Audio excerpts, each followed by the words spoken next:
at the same when I'll hit record when we officially get started, like when you say welcome. All right. I'll record as well real quick. Well, I'll record once I get ready to say we're starting to. I'll just give it a couple minutes here. Um, Okay.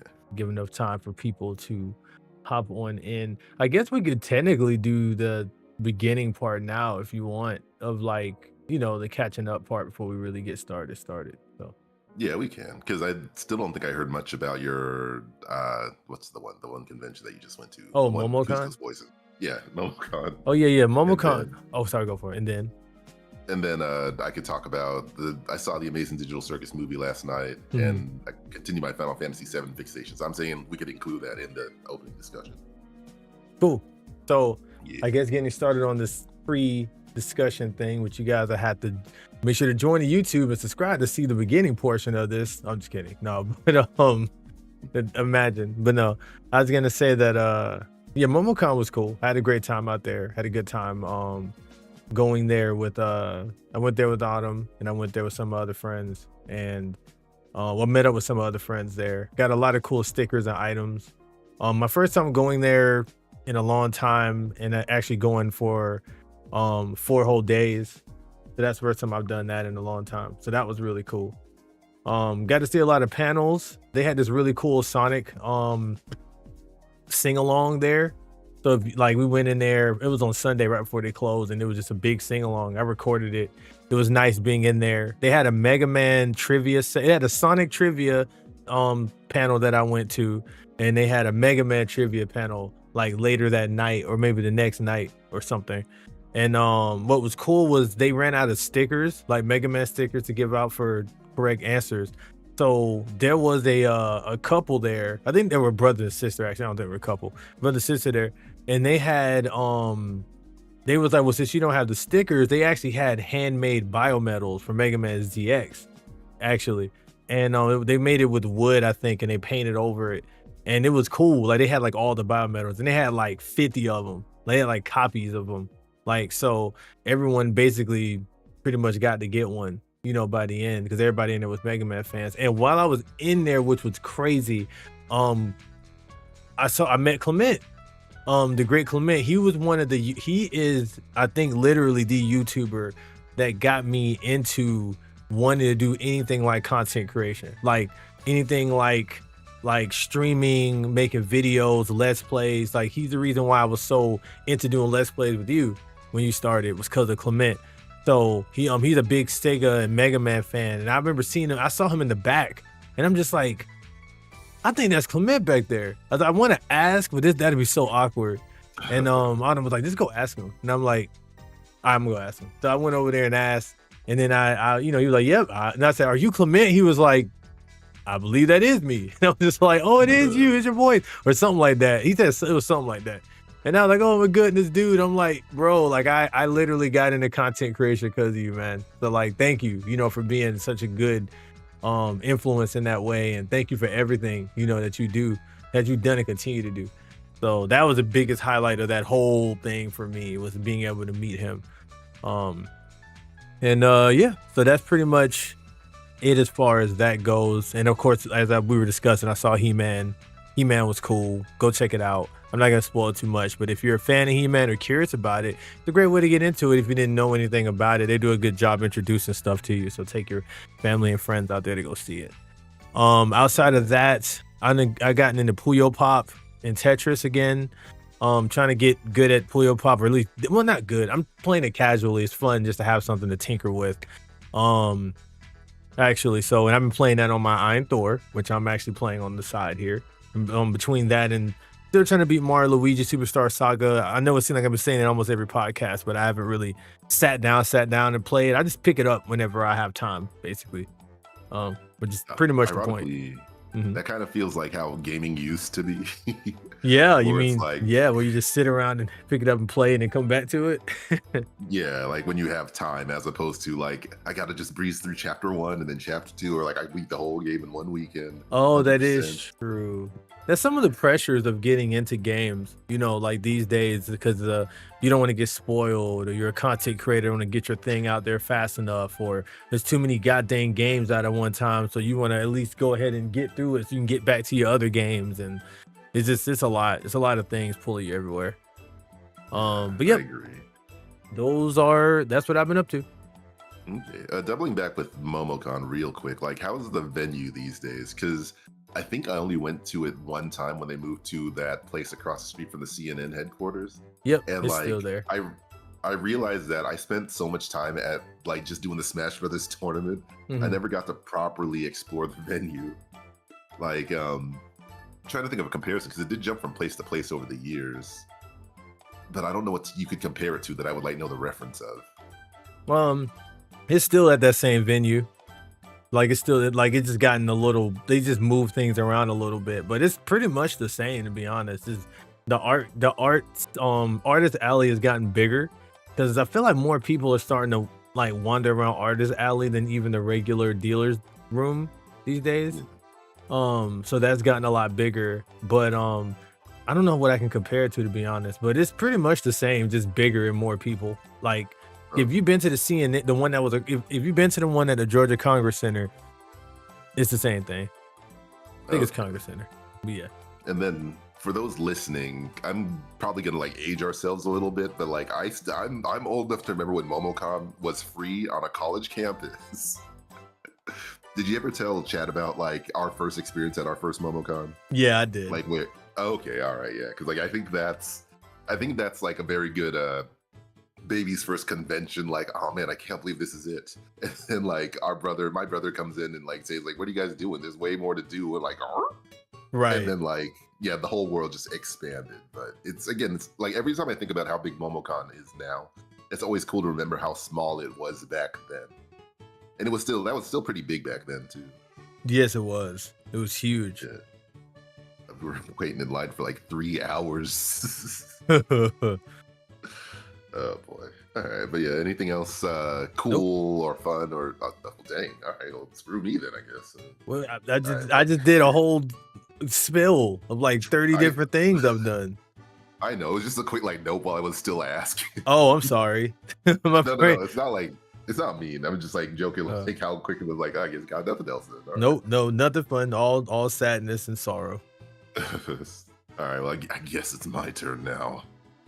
Speaking of movies, my brother and I did go to see the finale of The Amazing Digital Circus, which it's it's hard to not know what it is if you've like if anyone's paid attention on the internet, but just for like a quick 5 minutes, 5 seconds, it's very popular indie series. It's a comedy. It's kind of like a melodrama. It's something that feels like unlike anything you've kind of seen online or on TV.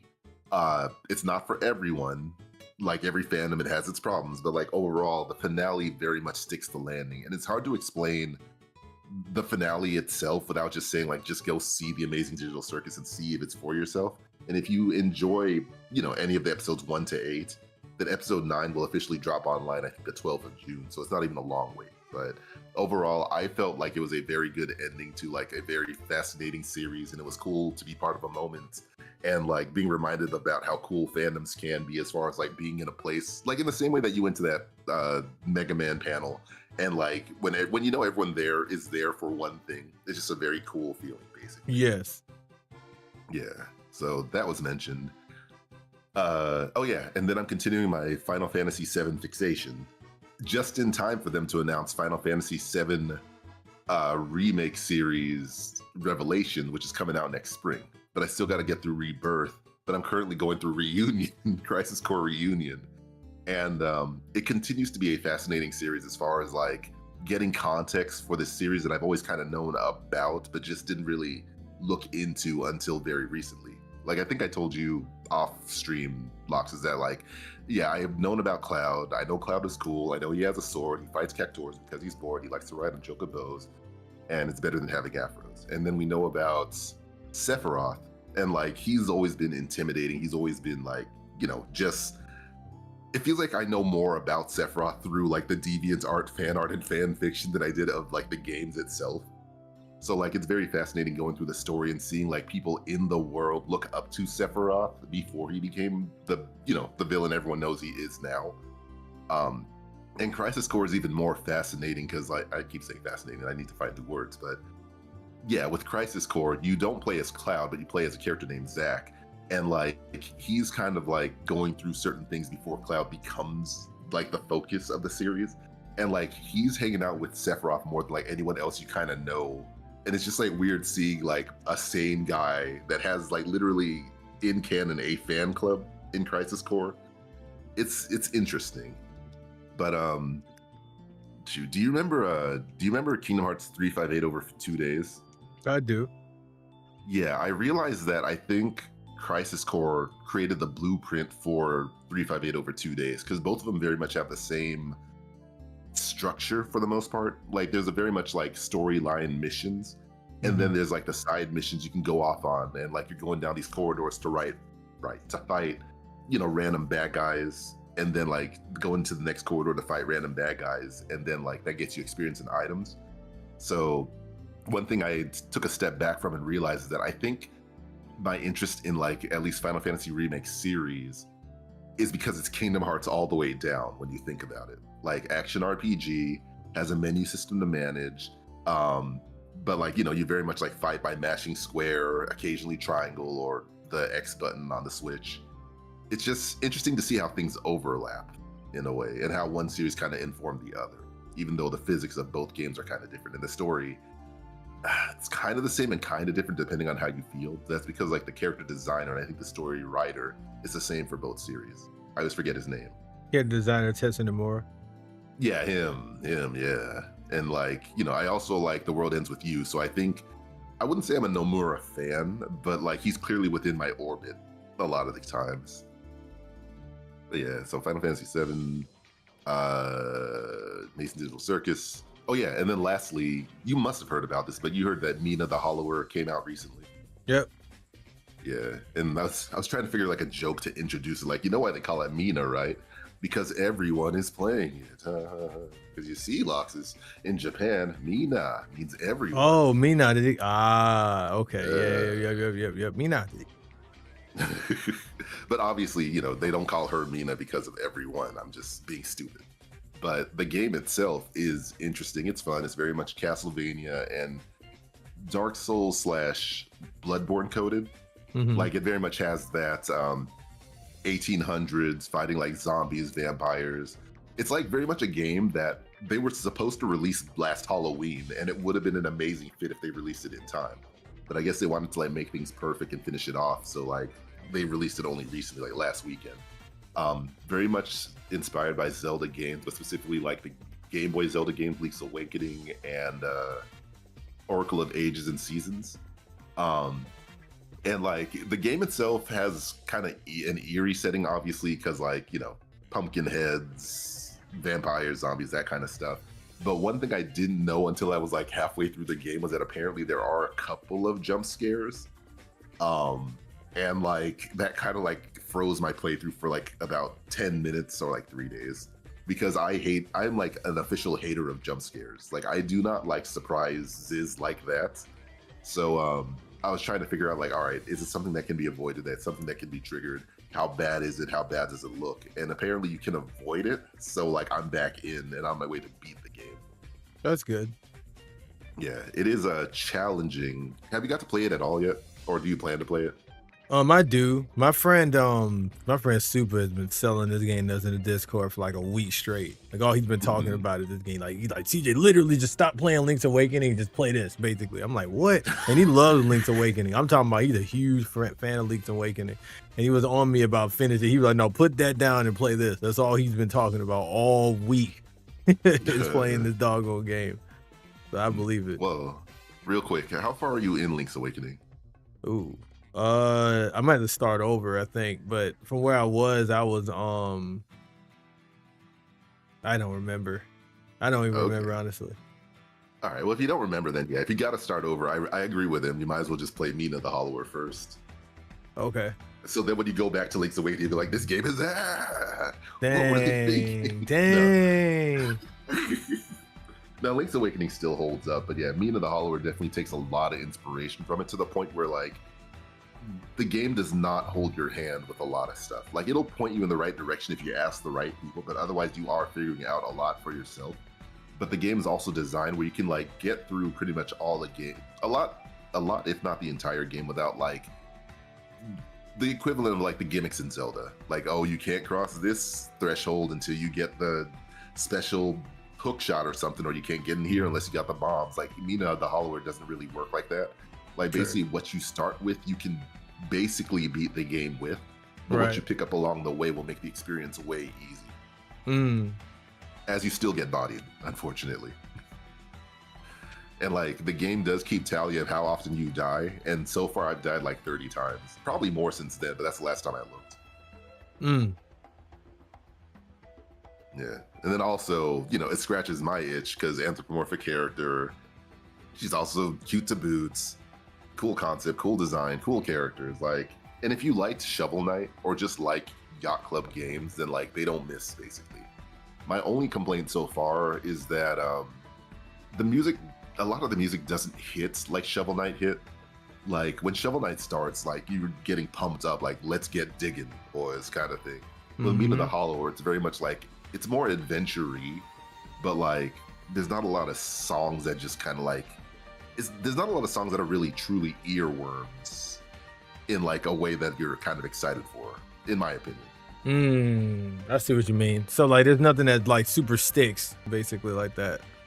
Yeah, like I look back on Shovel Knight and like off the top of my head, the first stage, I always forget like the names of the songs, but like the first stage, Plague Knight, his Plague Knight stage, and the boss theme, like those are some of the songs that stick in my head of like, man, I would load this up on my Spotify playlist or MP3 player or something. But me and I'm still trying to find the songs that like would really truly like I would love to listen back to, or like would love to hear remixes of basically. Well, remixes would be breaking the rule because you can always like punch up a song with a remix.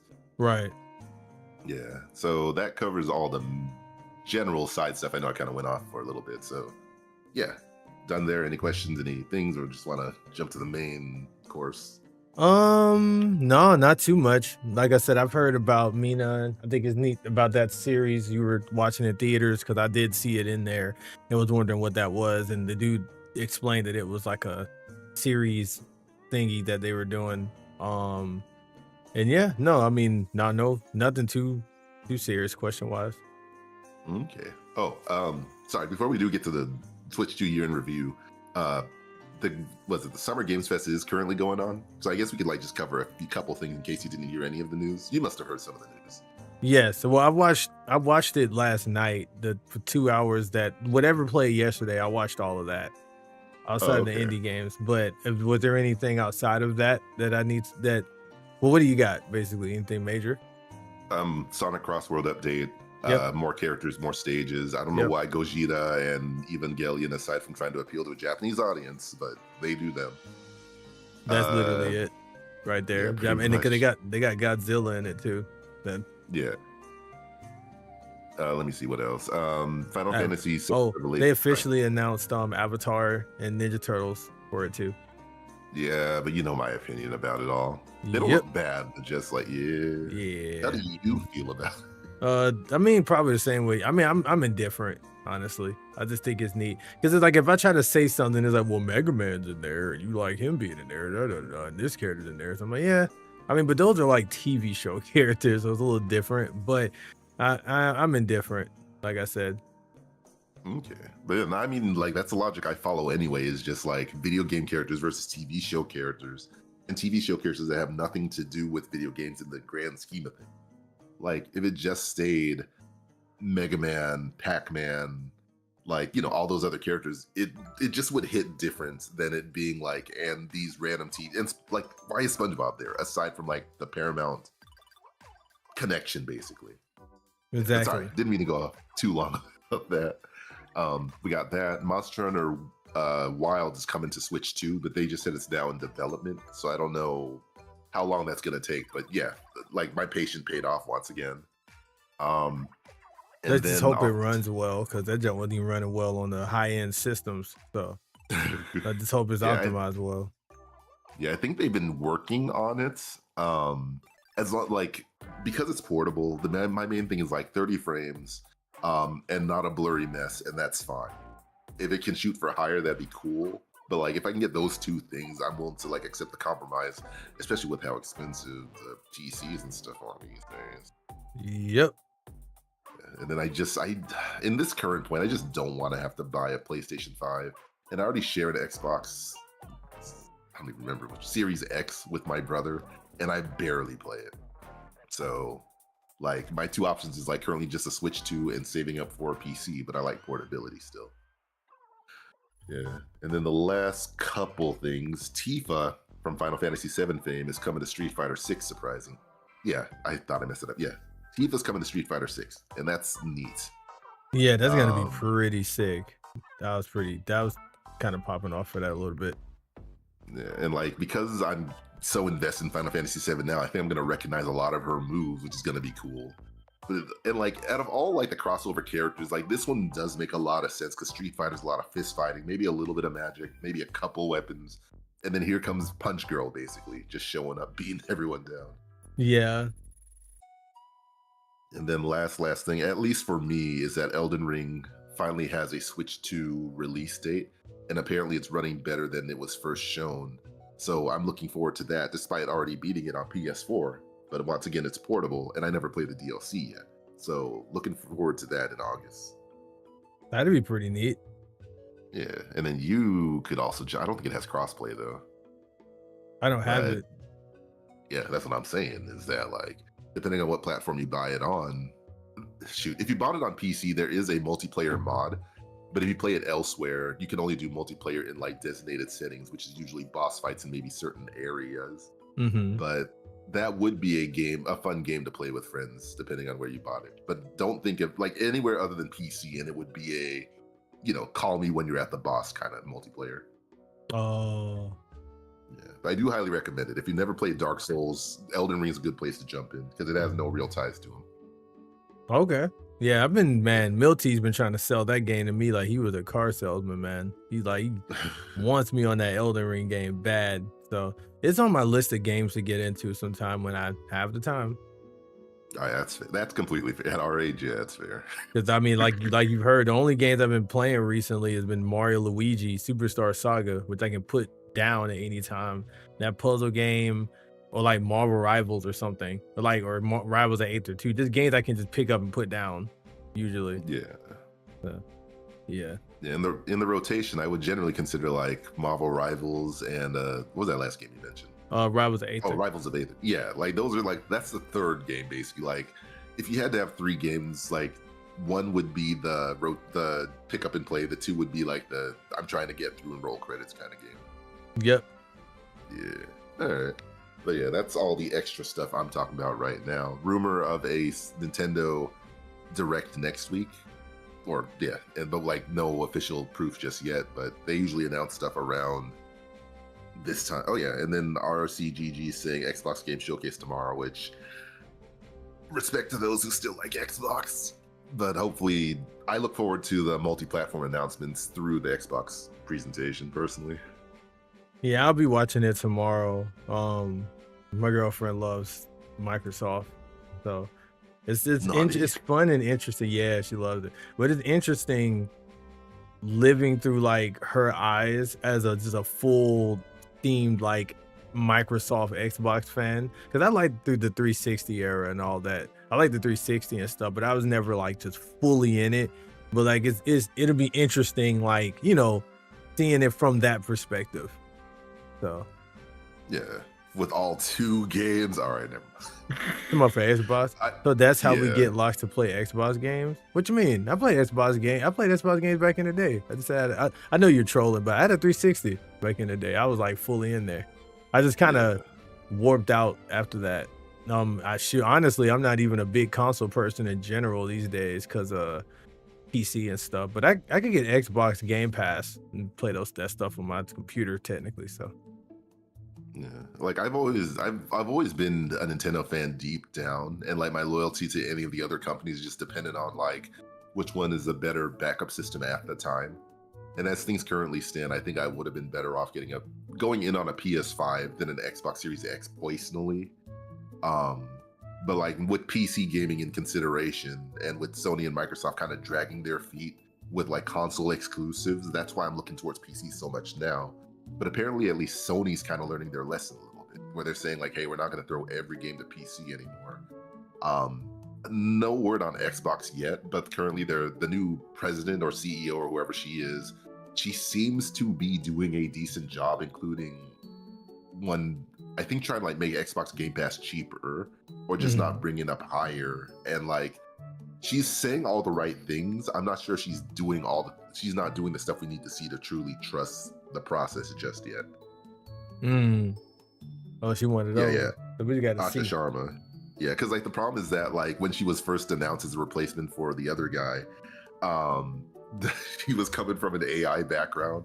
So you already know how people feel about that, but also just companies just shoving everything, AI into everything, and then Microsoft shoving Copilot into everything, and they're only slowly backing off now. So Yeah, I got Copilot on my fridge. That's been great. No, wait, you have like it's I'm because joking. I'm trolling.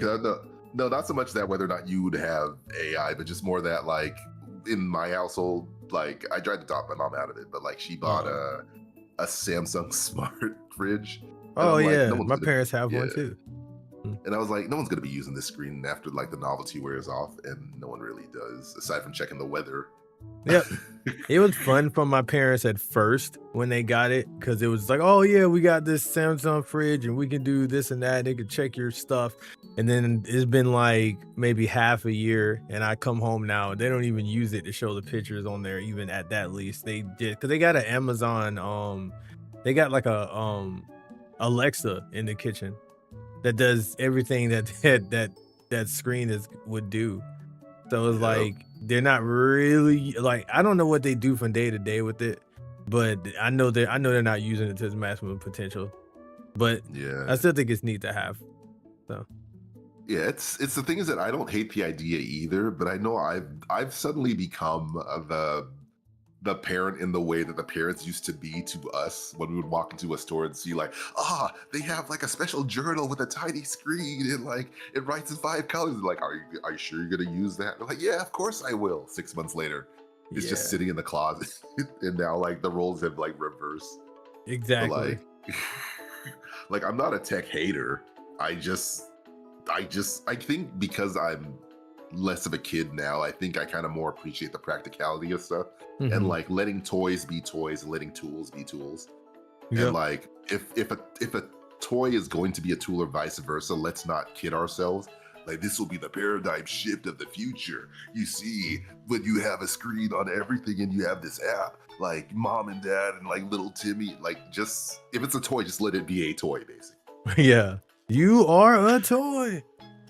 And you are a sad, strange little man. Little man. Also, RCGG, yeah, like I'm sorry for being too mean to Xbox. It's just like I've been burned before, and like I want to root for them, but I also need to see more, and not just them continue. They don't buy companies anymore, but man, Rare was the first offense. Then like they bought Activision and like this, that, and the other. They had the rights to what's that music game that everyone loved? Sold really well, and then they closed the company anyway. Hi-Fi Rush, god dang it. Oh yeah. So like I'm a salty gamer who wants Xbox to do well, and like it felt like they were just going second party without actually sorry.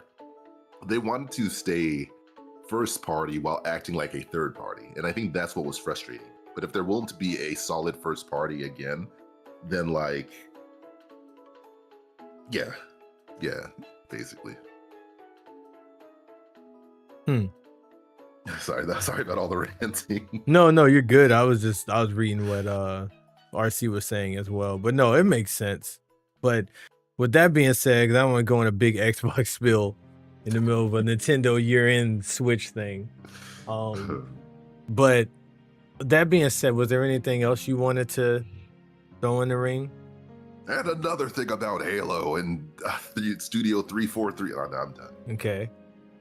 Well, Well, unlike Studio 343 and Halo, where Nintendo is gonna need a Halo after this year in review we're about to do. No, I'm kidding. But um um I was gonna say, so I got distracted. I'm in Bowser's Castle on Mario Luigi. Let me put this down for a second. um excuse me. I was gonna say that it's been a year now since the Switch 2 came out. And there was so much. Oh, I didn't even do the intro. I should have just did that a while ago because we were on this a lot longer than I thought we'd be. So, hello everyone. Welcome to the Pause for Effects News and Discussion Podcast. This is your host, Loxus, and my lovely co-host. I will never be a memory, DT foe. I'll never be a memory. Got that memorized. But yes, thank you. But yeah, thank you everyone for coming in today. Today we're gonna have a year in review of the Nintendo Switch. Might get in tongue twisted.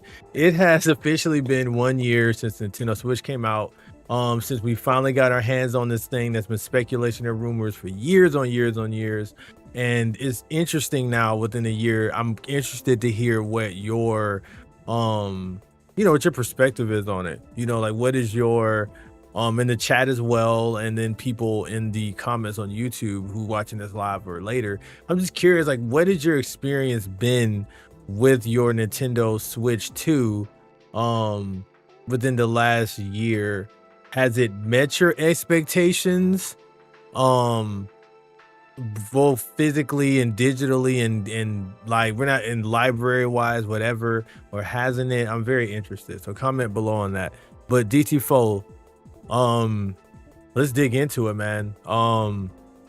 So we hear rumors about the Switch 2. We don't get it. Another year. We hear rumors about the Switch 2. We don't get it. Murmurings are going around. Oh man, the Switch is this and that. It can't even barely play games. It's held up with duct tape, glue, and love. How are you gonna play any third-party games on it? They're having to put cloud streamed games on it because it can't like process or hold the space for like an actual hard copy game or whatever.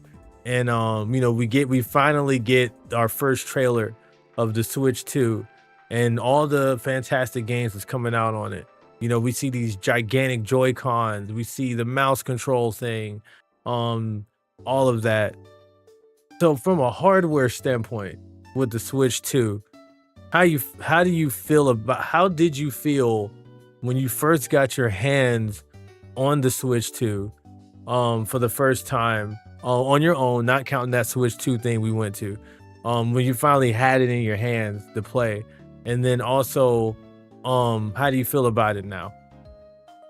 It sucks. Next question. No. All right, so we'll go on to the software. Also sucks. Next question. Well, it's gonna be a short podcast. Oh man, okay. Well, I guess you should have stayed on Xbox. Then let's go back. That's what I'm saying. Yeah, but like when it comes to like all new hardware you're excited for, there's always the honeymoon phase. Mm-hmm. And with something like the Switch 2, I felt like the honeymoon phase ended much quicker, which isn't really a surprise because like when you really get down to it, the Switch 2 is basically just a more powerful Switch. And once you're used to the Switch, it's not really an amazing system anymore. So it immediately became more about like, all right, this is better, but how much more better and powerful does it, is it really? And then like, where are the games to justify it? And I would say the first couple months is probably like the roughest time because like, there's all these Switch 2 games that are also costing like, $70, $80 as well. Or you hear that, oh, this game that was on the Xbox Series X and PlayStation 5 is coming to Switch 2 and it's still 30 frames per second. And like, just like the console itself kind of turned me into like a little bit more of a graphic snob. But apparently not as much, just a teensy bit. But like, yeah, because like when they're selling this console, like you remember when we were watching that stream and they were saying like, it's gonna have 120 frames per second. And it's like, okay, cool. And then no game really used it aside from like a mini game in Welcome Tour. And I think like one other game at the time. So like, it wasn't really living up to the hype of the marketing, but like, you know, and then even like with the first party games like Mario Kart World, apparently that was still only 60 frames per second. So like you didn't even really get the full benefits of everything. It just kind of felt like a more powerful Switch. And I think it wasn't until Bonanza came out where like the purchase felt a little bit more justified. But I think that was like another month or two at least. But over time we were getting like Switch 2 upgrades, you know, Switch 2 upgrades to like Switch 1 games that made the games run smoother, run faster, run better. So like while the first month like was kind of getting a little bit rough and like a little bit of like, all right, where are the things to justify this $500 purchase? By now it feels like it's kind of in a comfortable spot, and especially since Nintendo is continuing to announce game after game after game. Like, despite my frustration with the design of Star Fox for Switch 2, like that game is looking good. We got Splatoon coming out soon. I'm also trying to look through my library as well. Like the fact that Final Fantasy VII Remake runs as well as it does on the Switch 2, like yeah, it's 30 frames per second. Doesn't look as pretty as you could play it on other consoles, but I was able to play it in my computer room, then on the treadmill and in bed, and then back in the computer room, and like back and forth, and like I'm able to get through this 30-40 hour game because I could play it anywhere instead of having to like set time in one place. But that's always been the benefit of the Switch itself. So because I'm going all over the place, I guess it's like short honeymoon phase, desperate to find the justifications for the purchase, but felt a lot better as more and more games continued to come out. Like I feel better about it now than I did at like month 2 and 3 of the Switch 2, if that makes sense. Interesting. So basically it was like a high and then like kind of like a mid-ish, or maybe not low, I don't know, but it was like a high to mid to high again, I guess. Like yeah, or steady. Like it was like the short honeymoon phase, and then like a little bit higher than mid, because I didn't hate it, and this is my go-to console just as a Switch original Switch was. And like I was going back into like older games that got like a bump from the power itself even without Switch 2 upgrade. So yeah, like I was enjoying it for what it was. It just wasn't like as magical as the Switch 1 was. Right. It also doesn't help that a lot of the initial launch Switch 2 upgrades were games that I already played and or beat.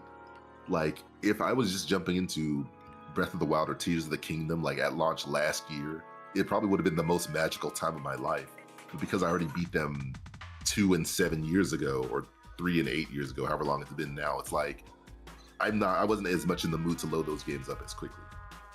Like I was looking forward to the Elden Ring being released, and that wound up being delayed. Like it was just kind of like a bunch of stuff. But for what it's worth, it's been a fun ride now. And like it just feels like a comfortable, happy medium now compared to this time last year, basically. Okay, that makes a lot of sense. Yeah, but what about you and launch, your feelings, and now? Yo, you care about my feelings? No, I'm kidding. Yeah, I'm just following an obligation. No, I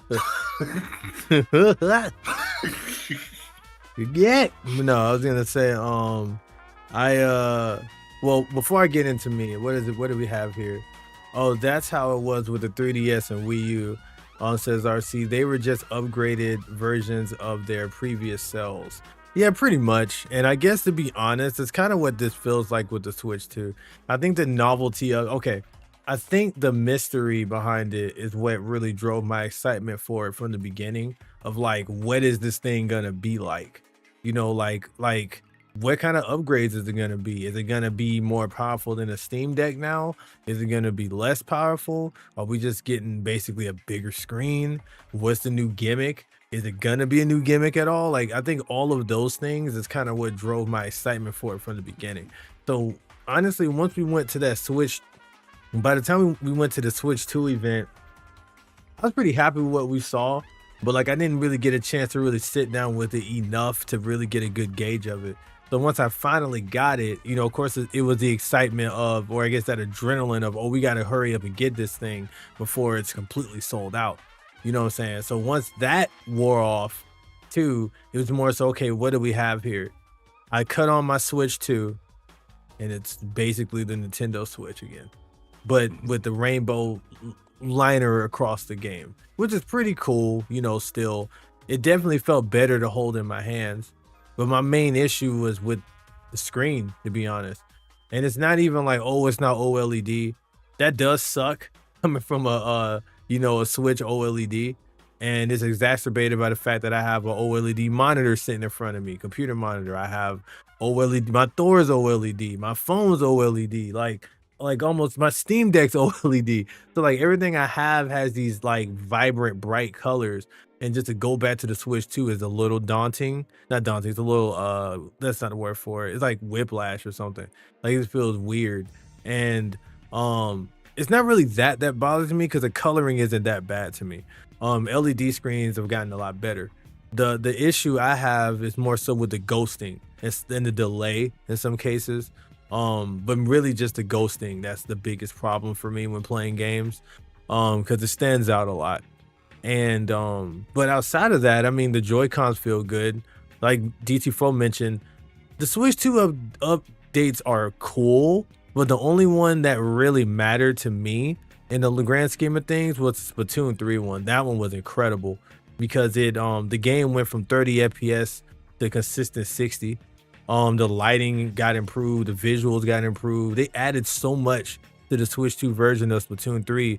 It was almost like playing a whole new game. Like you can aim faster, you could do all these other things, which was incredible. So like, yeah, Zelda got that stuff, but I mean, I still need to beat Tears of the Kingdom, so it'd be nice going back to that game to beat it, and it looks like that. But I mean, I already beat Breath of the Wild, even though I do want to go back and play that again. It's just kind of like, this is cool, but like if it was a game that we consistently played, like a Splatoon, or maybe like Smash Brothers, if that had a Switch 2 upgrade, we can get into all that in a second. But with Smash Bros. Gonna be its own thing, I'm sure. But I was gonna say that like I just want to go over that. Just any multiplayer game basically that you're cycling through all the time, I think that would reap the most benefits from this upgrade. Outside of people that haven't played these games before, so there's a lot of that. Kind of like you at the beginning, Mario Kart World was cool. That was the only game we had. I feel like it's like that at the launch of a lot of games, where a lot of consoles where it's like, I don't want to say it doesn't matter, but like whatever the first games are that come out are going to be spectacular feeling because that's all you have and you're just in a high of it. I just don't feel, even though Mario Kart World was solid, I don't feel like it did a very good job showcasing what the Switch 2 can do. Because like you said, the game, I was looking for it to run at 120. It didn't. So we didn't really get a full broadcast of like the power of the Switch 2 in that way, outside of the open world aspect. You don't really need the Joy-Cons to use it. So like we're not really getting the full benefits of the new Joy-Con or mouse mode or anything with it. It's just like, it feel like, I mean, I think that was DK they developed. Were they developing Mario Kart World for the Switch 1 originally? And that's what the Nintendo Asks people said. Okay. Like, we're just gonna have to take their word on it. Okay, and that's another thing. A lot of these games that initially released within the first year were games that were planned to be on the Switch 1, which is probably why they don't feel that like that new jump. You know what I'm saying? And to be honest, even with all the games I've played up until this point, I still don't feel like I played that game that really showcased the Switch 2's oomph yet. Not even Kirby's Air Riders, honestly. Like, I just don't feel like, okay, this game makes me feel like I'm on a Switch 2 and not a Switch 1. Like, I guess, I don't have that feeling yet, you know. And typically it is the Mario Karts and the Smash Brothers that usually, or the new Mario game or the new Zelda game, usually is those games that's typically doing that push. But I don't feel that right now. And I still don't, to be honest. Even with the new Mario Tennis, I played Mario Tennis. Still don't feel that way. Mario Tennis was never gonna do that though. That's not true. There was a big difference between Mario Tennis 64 and Mario Tennis on Power Tennis. I know that's a huge jump in general. Wait, but there's a difference between Power Tennis and Ultra Smash. There's a huge difference between those games. There's a difference between there's a distinct difference between the 3DS. All the Mario Tennises, good or bad, has felt vastly different. But this particular Mario Tennis doesn't feel that different to me than like the other ones for some reason. Um, I just don't. But I get what you're saying though, because it's Mario Tennis. Like if you can, all you can do is kind of add stuff on top. But I mean, even presentation wise, but maybe we're getting to the point where we're getting diminishing returns. But then I don't think that's true either, because there's way higher of a ceiling the Switch 2 can get to graphically, I'm sure, performance wise. Because again, they was going around taunting and flaunting 120 FPSs in our faces. Like this was about to be the big thing here. You get performance modes and all. I'm like, oh shoot, these games about to be incredible. But wait, why you gotta aim that gauntlet at foe every time you say something like you're holding that poor guy hostage to listen to you? Wait, what do you mean? Oh, the gun thing. See, so anyone who ever wonders why I don't disagree with Loxus, it's because of this. Help me. So your waving is like a plea of help, basically. But you have your arms crossed so confidently. Like, look how confident you look in that picture. Yeah. That doesn't look like fear to me. Yeah, it's I'm putting on an act because like I'm afraid you'd shoot otherwise. No, man. And then if you look carefully, like I'm beside you. It's an angle. You know what I'm saying? I think we're on like the Y-axis or something, or Z-axis. I think it's the Z-axis I'm thinking of. Yeah, that's your alibi. Yeah. You guys are looking at it in the wrong perspective. Like I'm beside him with the gun, not behind him. You feel me? So, and then like if this was visual, you'd see me say like, yeah, uh-huh. Well, like I'm shaking my head left and right. Like, yeah, no. But no, I was gonna say that. So we got all that. Then there's game chat. Haven't used it one time. I had thoughts of using it with the Star Fox thing because I think that'd be funny to do, but I haven't used it one time. I'm sure there's people that have, but again, we have Discord. Now, for little kids, I think that'd be pretty neat. If I had that back then, it would have been cool. But I haven't used it. So what I'm trying to say basically is that in the last year the Switch 2 has been out, I don't feel like I'm playing like a brand new Nintendo console. I don't get that feeling. And yes, I get it's supposed to just kind of just be an upgraded Switch. It's a sequel system to a previous one. And I know they say we haven't had this kind of thing before, but we kind of have, because we had that with I guess even from the Game Boy to the Game Boy Advance. Doesn't that kind of count? Or the DS to the 3DS? Don't that kind of count too? So the way I'll kind of argue it is that or even the Wii and Wii U. But yeah, go ahead. It's a question of like what you're looking for in an upgrade. And the reason why I disagree with like DS to 3DS is because like the 3DS did such a big graphical jump in the way that like the DS, like in powers that the DS just didn't have. Like the DS could technically do full 3D games, but if you look back on a lot of them, they were like very, very limited, very, very stilted. Like you would not be getting Kid Icarus Uprising or Fire Emblem Awakening the way they are on the DS. Like in a lot of the cases, a lot of DS games, I think you would have like one 3D screen and then the other screen would have to be 2D just to preserve power, basically. But like with the 3DS, depending on which game, sometimes you can get away with like 2 3D screens or just more visual fidelity, basically. What was the other example you were saying? The Game Boy to the Game Boy Advance? I think you were saying? Yeah, Game Boy Color to Game Boy Advance. Yeah, so with that, that's basically like the jump from an NES to an SNES, where like quite literally that too. You might have had Super Mario Brothers on the what was that one Super Mario Brothers special game? I think DX on the Game Boy Color, while like the Game Boy Advance could run Super Mario World and Yoshi's Island. And in hindsight, they had to make some, well, not complications, some concessions. What's the word? Yeah, concessions and compromises. But it was basically like the jump from an NES, like 8-bit to 16-bit. I think the problem with the Switch 2 is that because we live in a world that already has like a PS5 and an Xbox Series X, and PC gaming, well, was becoming more accessible before this whole RAM situation. But because of that, the Switch 2 being able to be a little bit more powerful just doesn't feel as special. Its biggest advantage right now is just being still portable and like technically one of the more affordable portable options that can play quote unquote modern game. I think that's its biggest strength right now. I not. And Uh-huh. sorry, no, I was just also gonna go into the gimmick part, but like you finish what you were gonna say first. Sorry. I was gonna say that well, no, that's the main point. The main, I guess, the point I was trying to make earlier was basically just that it just, I just don't feel like I'm playing something new, I guess, anymore. Or even when I had the Switch 2, it just didn't feel like I'm playing the next thing. And maybe that's what Nintendo was aiming for. Maybe they weren't aiming for something incredibly different.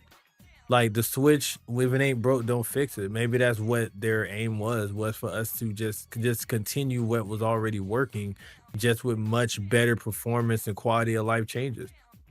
And maybe like RC said, something as simple as having a different home menu layout could have helped a lot. Like even if it is something similar, because I mean, people can argue, this feels more like going from a DS to a DSi. It's kind of what it feels like, more so than, or a Game Boy to a Game Boy Color. It's kind of what it feels like. And even then, the Game Boy Color felt different for some reason. But even though it just made the games colorful, it did feel like, okay, this is different, I guess. Sort of, not really. But um like, and I think maybe we were a little spoiled from going from like the PlayStation to PS2, because that was a pretty big jump too. Of course. Um, I don't think it was far fetched for us to think we could get a humongous jump, because the Switch was almost out for 10 years. You know what I'm saying? So like that's a pretty long time. But like the Switch was already behind when it came out, and it was damn near in between PS3 and PS4 at that time. Now we have the Switch 2, and I think no, then now we got the Switch 2, and what is it like? It's maybe like PS4 Pro level, I guess, sort of, probably maximum. So it's kind of like, and we're already getting into the next thing. And while I know we're in the state of diminishing returns, I was just expecting more, I guess. Like I was expecting more, or not even more. I was expecting different. That's what I'll say. Hmm. And maybe that's my problem, is that I had expectations that, again, I know Nintendo always does something unique and different with their consoles. I should have known from Nintendo Switch that it really wasn't going to be anything too crazy. We still don't have themes. The shop has improved. That's good. But we still don't have themes. Still ain't got menu music. We still ain't got none of these things that make things really pop. And that would have been a good way to make it at least feel different. You know what I'm saying? Even the way the game's launch could have been different. The channels, like, it's just so many different things they could have done. And it just feels like I'm playing the next thing up from a Switch OLED, which is fine. But I guess at this point, and I was talking to Adam earlier about this, like, at this point, the Switch 2 basically become like my Switch. I mainly just play Splatoon on it, really. Hmm. And I'm sure if Smash was out, a new Smash game was out, it'd be Splatoon and Smash. Like, I've had my periods. DK Bonanza came out, played the hell out of that game. Played that game, got it out of here. Played Mario Kart, played that game, got it up out of here. Because Cross Worlds and taking over. Mario Tennis came and went. Kirby Air Riders is fun. Like, that's a great game. Admittedly, I still play that game. So that game is in the rotation, but I'm rambling because I haven't given a chance to talk in a minute. But long and short of it is just, and then even the GameCube emulator thing, that was cool. But then there's like nothing on there. Like, I mean, okay, let me not say that. There's games on there, but it's like, where's Mario Kart Double Dash? Like, where's Star Fox Assault? Where are the big banger, like, where are the multiplayer games that's like, I don't know. I know they're taking their time, but it's just like, come on, man. But yeah, that's it for now. Yeah, I do agree with like especially like the pacing of the game classics. Apparently, Fire Emblem Path of Radiance was added some time ago. Um, we only had like one of the Pokemon games, which is also cool. Like looking at the total games at launch, because I just loaded up the app. We had Soul Calibur 2, uh, Wind Waker, and F Zero GX. And in that time, they only added 6 games.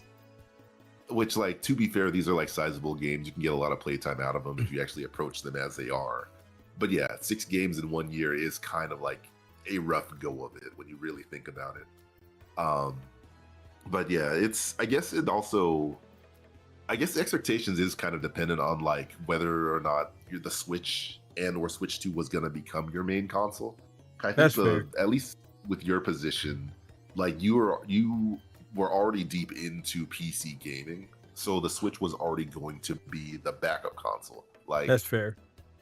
Like unless the game you bought for PC was going to be either for streaming or because it was the better place to play, I don't think you're like me who would prefer to like buy their games on the Switch and Switch 2 for the sake of portability. Although ironically, you do have the Iron Thor, but also kind of don't really need to pay for those games. I mean, in theory, of we're on course. YouTube, so of course I pay for them. Yeah, my bad. Yeah, of course. I was just talking about in theory, like hypothetically, obviously, for the sake of conversation, not like literally, of course. Yeah. I'm playing my paid for Yeah. Steam games on this thing. Yeah, of course. Like we are the type of gamers who deserve to have my in Smash Brothers because we're good little boys and girls, obviously. Yes, According to Sakurai. But I'm a good boy. I don't know about you. debatable. Depends on the time of day, honestly. Fair. But but yeah, that like because the Switch and now Switch 2 is kind of like my go-to console, it is getting a lot of the job done in like my ability to play games that I otherwise would not have been able to play or would have been skipped entirely just because it wasn't on this console. Like I think we mentioned in the pre-show talk at this point technically that like Monster Hunter Wilds is in development for Switch 2. I was considering like, all right, if this game's not announced and because there's no other Monster Hunter, maybe I will pick it up for Xbox Series X or PS5. But now that it's coming to Switch 2, I'm gonna wait until it comes to Switch 2. And like, because that's just my preferable place to play. But that's because like I like portability and having a lot of things in one spot for myself. Um, but like and yeah, so as more games are announced as well, like it does feel good for me personally because it's like, oh, I didn't play this game yet, or I would like to play this game again, but I don't want to have to sit down for it. So like I think I'm very much the Switch and Switch 2 audience. And so even though it doesn't do like all these big amazing, gimmicky stuff, I think that's why I'm kind of appreciative of what it can do now. But to answer the gimmicky question, I think part of the issue is that Nintendo learned from the Wii U for better and for worse. Because a lot of the fun with Nintendo consoles is all the cool, crazy, unique stuff they do. But at the time, they also catch a lot of flack because it's like people then turn around and say, oh, I'm not going to use it for more than 5 minutes, or nobody asked for this, or like it's cool again in concept, but in actuality, it's like it kind of wears off. Like even the mouse function, like it is a cool idea. I have not used that more than like a handful of times, but that's partially because like the Joy-Con is just not fit for long-term mouse use. Like I feel like I'm gonna get carpal tunnel if I use it for too long, just because it does not have the form factor of a traditional mouse. That's And like true. if there's anything Nintendo could actually release for the Joy-Cons, it would be like a mouse attachment for more long-term play. Like it's cool for like short-term stuff, but the moment you're trying to do serious gaming, the Joy-Con just kind of feels weird as a mouse specifically, in my opinion. I agree. But like, yeah. And then the game chat thing is especially funny because that was a major selling point.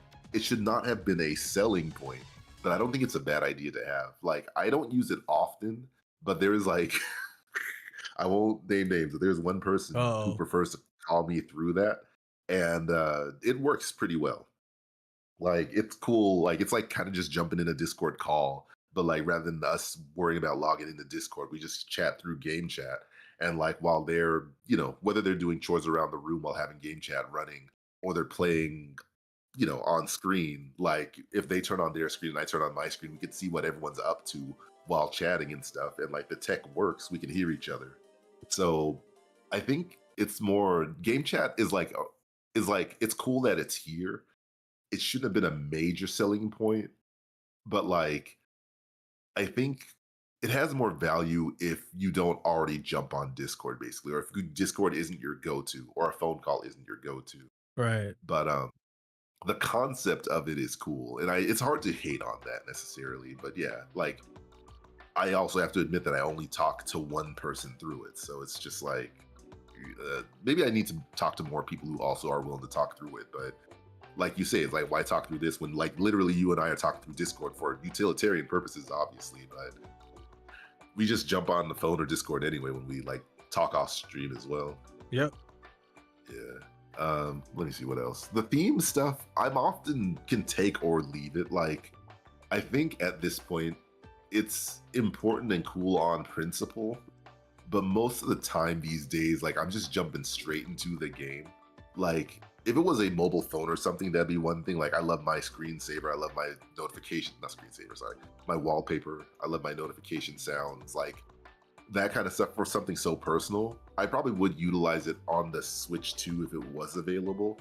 But I'm not too heartbroken when like I'm just immediately jumping from game to game anyway. It's not a bad. Sorry, I'm gonna interject for a second, only because, well, it may not be a mobile phone, but it is a mobile device. It's similar to a tablet. Yeah. Yeah. It's like I don't disagree.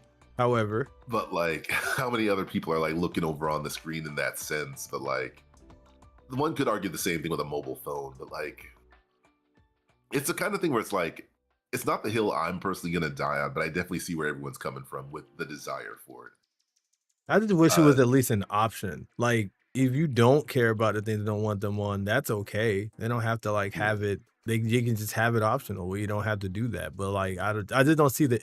Even just why can't I just turn the screen blue or something, or even some generic like you can get some as some of the Nintendo Online rewards. Like you can get a Splatoon background. Like just little simple. You don't have to. You don't. It doesn't even have to be as like robust as the 3DS one. Just even something simple like get a striped background or something. Like I don't know. I don't feel like that would be something so difficult to do to me, I guess.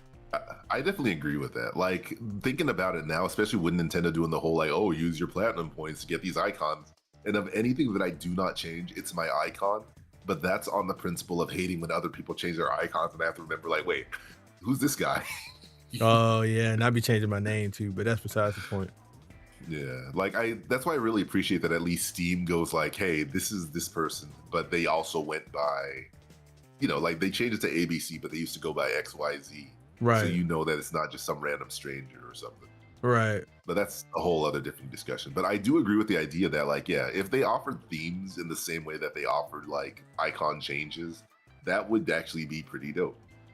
And yeah, like I don't hate options. Yeah, it's just like I guess my argument is just more like I'm not dying for it, but I definitely use it if it was there.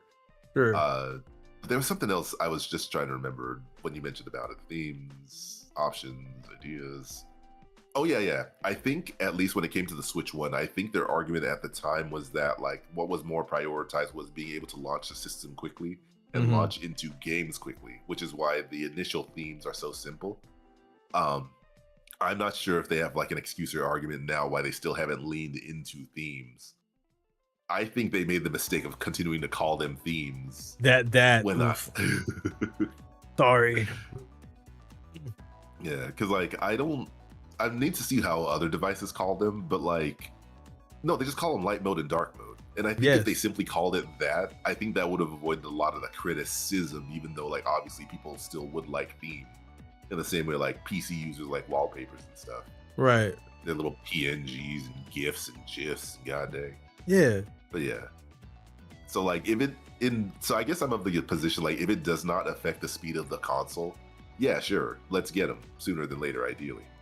But I think like if it's gonna like, you know, add a lot more time on the clock to load anything, it's like I'm not really in a rush for it personally. But obviously, like you said, options are options. No, exactly, and I am very curious as to how much it would actually affect the console at this point. Like the Switch 2, I got all kind of themes and gadgets and gizmos on my Steam Deck that I modded in there, and it still loads the game just fine. The Switch 2 is like on pretty much on the same level, maybe even a little bit more than the Steam Deck right now. Yeah. And I load my Yeah, games load up in the Snap. Yeah, I'm not techie enough to say, so like it's not a hill I'm gonna continue to die on. You could. I mean, of course anyone could, but like, that's what Reddit's for. It's true. Yeah, but that's just my stance on it. Would be nice, not heartbroken if it doesn't. Would be happy for those if it does become a thing. It would be a cool way for like Nintendo to like, sell the console more. But I have no idea what they're even really doing at this point. But I think part of the reason why it feels also weird is because of the whole tariff and other situation and like the RAM shortage stuff. Like, I think if not for all that stuff, I think it would have been a more smoother year. But I think Nintendo's just had to like adjust on top of adjust on top of adjust. Like recently, they announced a $50 increase for the console coming later this year, and I think already in Japan. And like that's also gonna harm sales, unfortunately, because like people were already complaining when it was like $450, and then now it's gonna be $500 without a game. But funnily enough, because of the current economic situation, Nintendo is continuing the free game with console purchase, which includes Mario Kart World, or I think the choice of Pokopia, or I think Donkey Kong Bonanza. So, have you ever heard of the term recession indicator? Yes. Yeah, like I would joke that this is one of those recession indicators where like Nintendo was kind of getting a little bit more, like, I wouldn't say greedy, but like just more like, oh, we don't have to offer discounts because we're doing so well. Like we got rid of the gold program, we got rid of like what else? Like things like we can make our games more expensive, kind of thing. And then like because of the current economic situation, they just kind of realized like, oh, I don't think we can get away with this. Like they're not charging $80 for they haven't charged $80 for any other game since launch, I think. Like unless you count the Switch 2 upgrades. Like even some of their other games are like instead of $70 or $60 or $50 on the eShop, while still being $10 more on the MSRP. So like it's just kind of funny about how like companies will kind of change on a dime if they realize they can't get away with like the more quote unquote greedier practices, basically. Right. Yeah. But so yeah, we talked about gimmicks. Oh, of the few Switch 2 games that you did enjoy, what did you enjoy? Whether like Switch 2 games or Switch 1 upgrade games. Wait, ask that question again. What of the Switch 2 releases did you enjoy? Like anything that stuck out to you, whether like it was a Switch 2 game okay, or Switch 1 game with a Switch 2 upgrade. Okay. I don't know why I was reading that. Not reading, I was hearing that as like what 2 games out the 2 I mentioned. I'm like, what? But okay. So Splatoon 3 isn't a Switch. Well, that was upgraded. So yeah, Splatoon 3 upgraded. Kirby Air Riders. Mario Kart World was cool. Donkey Kong Bonanza. Mario Tennis was fun for a period of time, but I'm trying to think if I liked that game or if I just tolerated it because I already paid all that money for it. that game was cool. Playing Pokemon ZA was cool. I need to finish it, but that game was cool. I played the Switch 2 version of that. I don't know if that counts, but yeah, it counts. Okay, yeah. So there's that game. So yeah, those were the games so far I can think of. I can't really think anything else that really stuck out like that. Wait, did you ever jump on the Mario Wonder upgrade, the Bella Bella Park? Oh yeah. Oh yeah, I did. I beat that with my girlfriend actually. So yeah. Was that enjoyable? I was kind of more looking for like the more nuanced thoughts of your experience. Oh, I'm sorry. Yeah, I thought you were just bringing that up. Okay, yeah. So yeah, I thought it was decent. It was actually pretty cool. Like it added some actual challenges. Like the challenge. So they have like a challenge mode that you can do at the park where it'll be like collect coins within this time, defeat this many enemies, get to the goal. And at first it's kind of baby easy, and then it actually legitimately gets kind of challenging after a while. It's not like Mario Maker hard, but like it can get a little challenging. It make you kind of, okay, let me turn my brain off for a second, you know. Let me lean forward to just a little bit, not at the 90 degrees, a Not the little bit. gamer lean. The gamer lean. I was talking about Mario Tennis RC. But yeah, I was gonna say, but yeah, and then like the actual Koopling battles were interesting. It was interesting to see the creativity behind them, because each of the Kooplings had different themes. Like one might be a giant, or one might be, you know, like a ghost or something, and one might be a crystal person or metal. Like it was interesting. It was interesting, and it's fun to play with another person. So I would highly recommend playing that with like your brother or something. I think that'd be fun if you did that. Okay. Yeah, I was like, admittedly, I was willing to skip Bellabelle Park, and I still haven't purchased it. But like after hearing other people say, "Oh, it's actually a little bit more than we thought it would be," I'm like, all right, I guess when I come across $20 I'm willing to spend on it, like Yeah. I might actually consider getting it. Yeah, because I'm not the 'Cause, only, like, so I'm not the only one you've heard that said that. Yeah, no, you're not the only one. Okay, That yeah. like, you know, I hate only just referring to like generally YouTubers, but like, you know, reviewers and stuff were saying like, oh, this is one of the more meatier like upgrades to a Switch 2 game. And I thought it was just mostly like little multiplayer gimmicky things. So Same. that's cool to hear that like it's more than that. I thought the same thing, to be honest. I was actually I was like, okay, there's actually more to this than I thought to be there. And there's still more to do. Like I beat the main kind of story part of it, but there's like way more I can do with the challenge stuff. To just kind of keep it coming back. And of course they added Rosalina, and I didn't care about all that. But I thought that was the rest is pretty cool. So yeah, and then I think we can play that online with each other. If you got it, you said no. No, I said because I would have to need to look it up and see. Yeah, so technically we could, I think, but so that's the thing. So if you needed help getting through, not help, but if you wanted company getting through your stuff, I could, you know, help you and stuff. Okay. All right. I guess any other similarly nuanced thoughts on any of the other games, or you think you kind of covered them pretty well? I kind of covered them pretty well. I do have to go here pretty soon though, because it's about to be 4. And Okay. I'm going out to eat with my roommate, and today I promised him I'd hang out for my birthday, which we didn't get to Sunday because I was out of town. But Okay. but what are your games that stuck out to you? I had to Let me know that. see. Yeah, Mario Kart World, like mainly because I just put in so much time with that. I think what ultimately stopped me from like enjoying it more than I could have was that it needed more quality of life improvements, especially in the single player world roam open world function.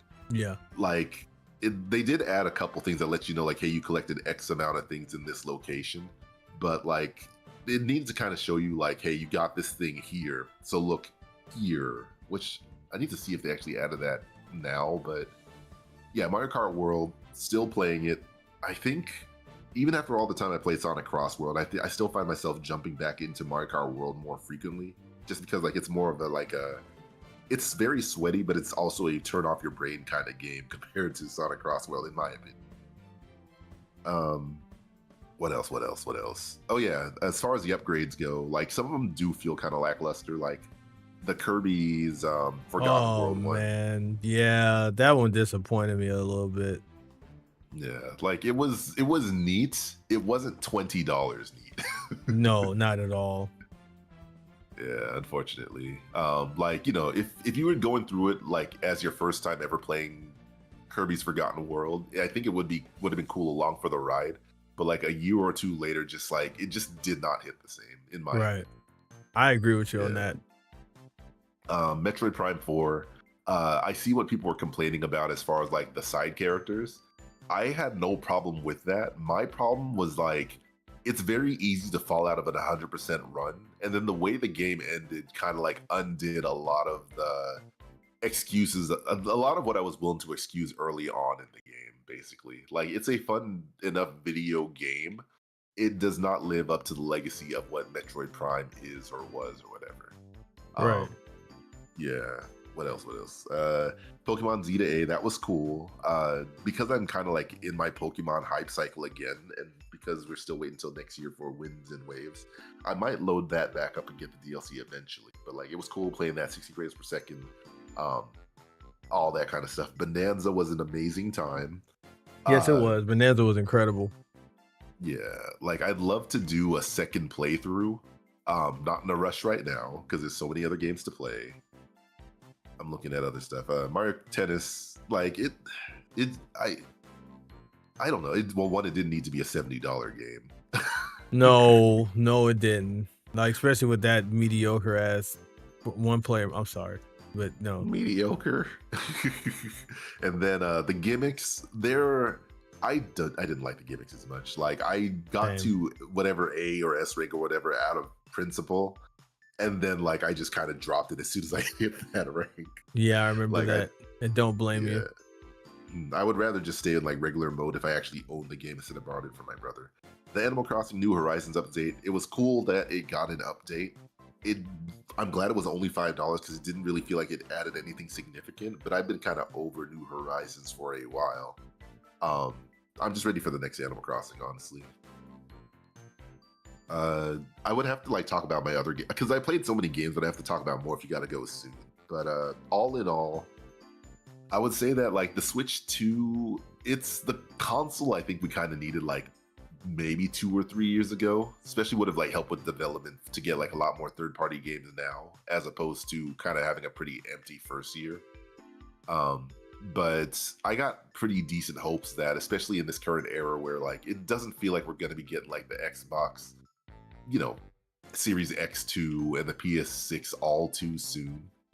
Like they keep saying it's coming. I think we're another like 2, 3, 4 years away. That like I think the Switch 2 will only continue to get better as like game development considers its power, along the lines with everything else, basically. I agree. Yeah, but I think that covers just about man, a lot of the main. I died on Mario Luigi, man. What? They got a retry? What in the new gen gaming? Back in my day, if I would have died, I had to start over from the dang save point. What the hell? I mean, I kind of appreciate that kind of stuff because, like not saying who has that kind of time, but like I'm not doing another 15-minute run. That's true. Yeah. And then like that panic of like, oh God, when was the last time I saved? That's a good point. Yeah, fair enough. Yeah. Like, if in all honesty, if the game is built with the intent to make you suffer, that's all well and good. But if it's already like kind of a casual RPG or like a mainstream RPG, like I'm not gonna. I mean, you can always hit that no button and then go back to your last save if it matters that much. That is a very it doesn't. I'm cool with this. But I do get that initial feeling of like, what in the woke? Yeah, it's like, seriously. What the heck, bruh? Back in my day. Yes. Uphill both ways. Yes. But no, I was gonna say, wow. But I was gonna say, all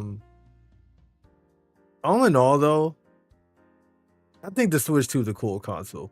And I do think that maybe there's something on the horizon for us as time goes on. I think they just really wanted to get this out, get this to us. And I feel like I said this last year too, but I feel like in the next year, like I feel like by the end of next year, we're gonna have a different opinion. I think, like everyone is. I think. I'm hoping, at least. I'm hoping and coping. Yes, it is.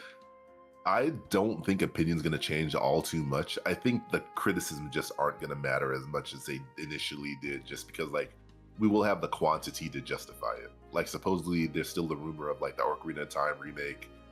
Like again, Mario Kart World is not a bad game, and like I think that the Cross Worlds discourse just kind of like, I wouldn't say got in the way, not say undermined it, but distracted is the word I would say. That's an interesting thing, yeah.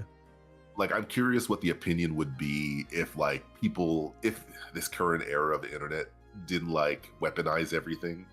So like if Cross Worlds released at a completely different time or not at all, I'd be curious how people would feel about Mario Kart World, and vice versa. If Cross Worlds released like way earlier than Mario Kart World or well after Mario Kart World instead of roughly the same time. I could say for me, my opinion would probably end up being the same, only because I was starting to get there was things about World that was irritating me and making me kind of not want to play it as much, even before Cross Worlds came out. Like within the first couple months the game was out, actually, there was things like the lightning situation and just how sweaty and try hard it was getting. You know, I like sweatiness in games, but like it's the whole like, oh, the person has a lightning bolt, so the whole race is revolved around that. And what's frustrating about that, the way that they were that meta was working, is like if you're already losing, let's say you're in like 11th to 10th place, if you end up getting shocked at the end of the race, you're done. You're not. That's it. You know, like you're passing. Now people can say skill issue, shouldn't have been in the back, but like it's Mario Kart. It's a lot of it's random too. You know what I'm saying? So, I don't know, but yes, I would be interested to see where Mario Kart would be right now too. For that, but I feel like most people would have just went back to 8. What would you say though? That's true, but I was gonna say at least the last thing is that like in Mario Kart's to Mario Kart World's credit, they have been updating with occasional quality of life stuff. So like one thing I think they did adjust was that like bagging isn't as powerful as it used to be. Apparently it is still a strategy on some stages, but like a lot of the times front running or just playing the game normally can still net you decent results. But you know, obviously that's not going to fix the frustration with the lightning itself. But like you can now sweat in a way that's not, oh, because this YouTuber told me how to sweat, basically. Right. That's Yeah. good. Yeah. Yeah. But it's 4:00, so I definitely gotta go. But guys, I appreciate you. Thank you for tuning in to this. On the YouTube side, feel free to hit the subscribe button to continue watching videos on the channel. Thank you so much, DT4, for, and also on Twitch, Lox's Club Zone on both. Follow me over on Twitch for live streams. Thank you guys for tuning in the chat. Let us know on the YouTube side, man, in the comments. Let us know what your top Nintendo games, Nintendo Switch 2 games that you played. Let us know your experience with it. You know, how was your year with the Switch? And what are your expectations for the next year? We didn't get okay. Yeah, we don't got no time for that. I got some questions. We ain't got time for that. So that being said, DT4, where can they find you? Around DT4 on Blue Sky, DT4 on Twitch. I need to improve my YouTube presence to an extent, but like I've also been appreciating just like not being as online as I used to be. It's a weird feeling. It's like I want to be here, but like they don't need to hear they don't need to hear from me as much. No, you're not missing much, bro. Like I've been unplugging over the last year, and it's been great. Like just on social, I'll go and look at stuff, but I don't post things and interact with people on that stuff anymore. And just me lightening up my online interactions have been very helpful for me too, mentally and spiritually. So yeah, it's like I'm kind of stuck between. I want to be more social, but I also like having my life pretty private. So I'll see how it goes. But yeah, DT4 around. If you find it, you find it. Yep. Yeah. All right. But yeah, thanks for doing the stream. Thanks for everyone for tuning in. Ooh, woo, oh, whoa. And I guess that's it for now. That's it for now, y'all. So thank you for tuning in. I'll see you guys next time. Keep your hands out the cookie jar. Yeah, that's my line, as I always say 100% of the time, that no one else has ever heard from. You ended the stream, didn't you? No, I ended it.